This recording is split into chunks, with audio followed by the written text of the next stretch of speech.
Friends, Madhya Pradesh शिक्षक भर्ती वर्ग 3 इसका मैं पेडागोजी करवा रहा हूँ और इससे पहले 2 वीडियोज़ और ला चुका हूँ जो कि बाल विकास की अवधारणा और इसका अधिगम से संबंध इस पर आधारित था। और आज इसका तीसरा पार्ट है जो कि विकास, वृद्धि और अधिगम पर आधारित है। ये फर्स्ट चैप्टर का तीसरा भाग है, तो आइए हम इसको समझ लेते हैं। बाल विकास की अवधारणा और इसका अधिगम से संबंध, ये फर्स्ट चैप्टर था। तो इसमें हमने जो पढ़ा अभी तक वो था विकास की अवधारणा, मानव विकास की अवस्थाएं, जिसमें अवस्थाएं दी गई हैं और विकास को प्रभावित करने वाले कारक, इनके बारे में हमने पढ़ा। और इसके अलावा विकास के विभिन्न आयाम, ये सारी चीज़ें हमने पढ़ी थी।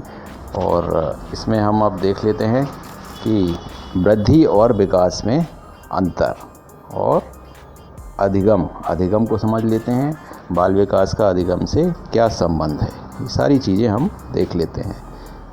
तो सबसे पहले वृद्धि और विकास में अंतर। क्या अंतर होता है? वृद्धि एवं विकास का प्रयोग लोग प्राय पर्यायवाची शब्दों के रूप में करते हैं। तो लोग ये 2 शब्द हैं जिनको एक ही अर्थ लोग लगाते हैं कि ये एक दूसरे के पर्यायवाची हैं। जैसे वृद्धि, वैसे वृद्धि का अर्थ होता है बढ़ोतरी और विकास का अर्थ होता है डेवलपमेंट। तो दोनों में अंतर है। वृद्धि मतलब लेंथ, हाइट, इस सब में जो ग्रोथ होती है वो वृद्धि कहलाती है। और विकास मतलब विकास अलग चीज़ है, जैसे कार्यकुशलता, कार्य क्षमता वगैरह, ये सब विकास होता है। और लोग क्या करते हैं, इनको एक दूसरे का पर्यायवाची मानते हैं, जबकि ऐसा नहीं है। तो वृद्धि शब्द का प्रयोग परिमाणात्मक परिवर्तनों, जैसे बच्चे के बड़े होने के साथ उसके आकार, लंबाई, ऊंचाई इत्यादि के लिए होता है। जैसे कि मैंने बताया था, आकार और उसकी लेंथ, बच्चे की हाइट, इस सब से रिलेटेड होता है। वृद्धि विकास की प्रक्रिया का एक चरण होता है। इसका क्षेत्र सीमित होता है। तो वृद्धि विकास की प्रक्रिया का एक पार्ट है, उसी का ही एक हिस्सा है, लेकिन ये एक निश्चित क्षेत्र होता है, इसका सीमित होता है, सीमा होती है इसकी।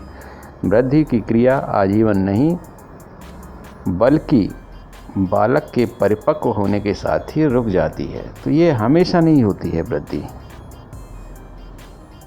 ये आजीवन नहीं चलती है। और जैसे ही बच्चा एक निश्चित एज प्राप्त करता है, वृद्धि रुक जाती है। जैसे कि किसी की बच्चे की लंबाई अगर देखें तो 18, 20, 21 साल की एज तक लंबाई बढ़ती है और उसके बाद ये लंबाई बढ़ना रुक जाता है। बालक की शारीरिक वृद्धि हो रही है, इसका अर्थ यह नहीं हो सकता कि उसमें विकास भी हो रहा है। तो दोनों में अंतर है, वृद्धि और विकास में। विकास क्या है? विकास शब्द का प्रयोग परिमाणात्मक परिवर्तनों के साथ साथ व्यवहारिक परिवर्तनों, जैसे कार्यकुशलता, कार्यक्षमता, व्यवहार में सुधार इत्यादि के लिए भी होता है। तो परिमाणात्मक परिवर्तन तो आता ही है इसके ना, जैसे कहा था ना, वृद्धि विकास का एक हिस्सा है। तो आकार, लंबाई, ऊंचाई में परिवर्तन के साथ साथ बच्चे की कार्यकुशलता, कार्य करने की क्षमता और व्यवहार, बिहेवियर, इसमें सुधार, ये सब होता है। इसे भी विकास कहा जाता है। विकास अपने आप में एक विस्तृत अर्थ रखता है। वृद्धि इसका एक भाग होता है। वृद्धि में हमने पढ़ा था कि वृद्धि विकास का ही एक हिस्सा होता है, लेकिन ये सीमित होता है। विकास एक सतत प्रक्रिया है, मतलब ये कंटिन्यूअस प्रोसेस है। लंबाई जो है, वृद्धि जो है, वो तो 20-21 साल की एज के बाद रुक जाती है, लेकिन विकास ताउम्र, जितनी उम्र है व्यक्ति की, उसमें कुछ ना कुछ उसमें विकास होता रहता है। वो मनुष्य कुछ ना कुछ हमेशा सीखता रहता है। बालक में विकास के लिए भी वृद्धि आवश्यक नहीं है। तो ये वृद्धि और विकास का अंतर हो गया। अब देखते हैं अधिगम क्या है। अधिगम का अर्थ है अपने अनुभव के अनुसार भविष्य के व्यवहार में परिवर्तन लाना, मतलब अपने आप को बदल लेना, एडाप्शन करना। जो भी परिस्थिति है, इकोसिस्टम है, उसके हिसाब से अपने आप को, अपने व्यवहार में परिवर्तन ले आना, परिस्थिति के हिसाब से अपने आप को ढाल लेना, ये अधिगम कहलाता है। अनुभव द्वारा व्यक्ति अपने वातावरण के अनुसार विशेष स्थितियों के लिए विशेष प्रकार की परिस्थिति का सिलेक्शन कर लेता है। अधिगम एक प्रकार का मानसिक परिवर्तन है। इसे एक प्रकार की मानसिक व्यवस्था भी कहा जा सकता है। तो परिस्थिति के हिसाब से मनुष्य अपने आप को, अपने अंदर एक परिवर्तन ले आता है। इसे ही हम अधिगम कहते हैं। और इसके लिए अलग अलग मनोवैज्ञानिकों ने अलग अलग परिभाषाएं भी दी हैं, इसको अलग अलग तरह से डिफाइन किया है। जैसे कि गेट्स के अनुसार अनुभव द्वारा व्यवहार में रूपांतर लाना ही अधिगम है, एक्सपीरियंस के द्वारा। जैसे व्यक्ति को किसी चीज़ का धीरे धीरे जब एक्सपीरियंस होता है तो उसके व्यवहार में भी उस हिसाब से परिवर्तन आने लगता है। E.A. पील के अनुसार अधिगम व्यक्ति में एक परिवर्तन है जो उसके वातावरण के परिवर्तनों के अनुसरण में होता है। तो क्या है लर्निंग? व्यक्ति में एक प्रकार का परिवर्तन है, बदलाव है, जो उसका जो वातावरण है, उसके वातावरण में जो परिवर्तन होते हैं उसके हिसाब से अपने आप को ढालना, यही अधिगम कहलाता है। अब बाल विकास का अधिगम से संबंध। बाल विकास का अधिगम से क्या संबंध हो सकता है? बाल विकास का अधिगम से संबंध बाल विकास के विभिन्न पहलुओं का आपस में घनिष्ठ संबंध है एवं यह सभी अधिगम को प्रभावित करता है। शारीरिक विकास विशेषकर छोटे बच्चों में मानसिक और संज्ञानात्मक विकास में मददगार है। तो मानसिक मतलब मेंटल या साइकोलॉजिकल या और संज्ञानात्मक,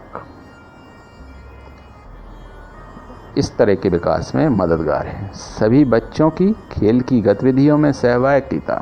सभी बच्चे खेल के जो भी गतिविधियां हैं उसमें पार्टिसिपेट करें, उनके शारीरिक और मनोसामाजिक विकास के लिए आवश्यक है। तो जब बच्चे किसी खेल की गतिविधि में सम्मिलित होते हैं, पार्टिसिपेट करते हैं, उससे दो चीज़ें होती हैं। एक तो उनको फिजिकल ग्रोथ मिलती है, दूसरा समाज के हिसाब से अपने जो मन है उनका, उसका भी डेवलपमेंट होता है। समाज में अपने आप को वो एडजस्ट करना सीख पाते हैं। मानसिक और भाषाई विकास, सामाजिक विकास एवं अधिगम को प्रत्यक्ष रूप से प्रभावित करते हैं। मानसिक मतलब आप बच्चे का मेंटल लेवल, भाषाई विकास, लैंग्वेज स्किल्स, लैंग्वेज डेवलपमेंट, और सामाजिक विकास मतलब सोशल डेवलपमेंट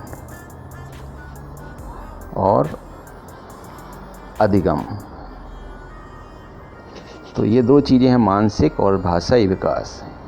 ये क्या करते हैं? सामाजिक विकास और अधिगम को डायरेक्टली अफेक्ट करते हैं। बालकों का विकास एवं अधिगम एक निरंतर प्रक्रिया है। बच्चे का जो डेवलपमेंट है और उसका सीखना, वो एक निरंतर प्रक्रिया है, सतत कंटिन्यूअस प्रोसेस है, जिसके साथ बालकों में उन सिद्धांतों का भी विकास होता है जो बच्चे प्राकृतिक व सामाजिक दुनिया के बारे में बनाते हैं।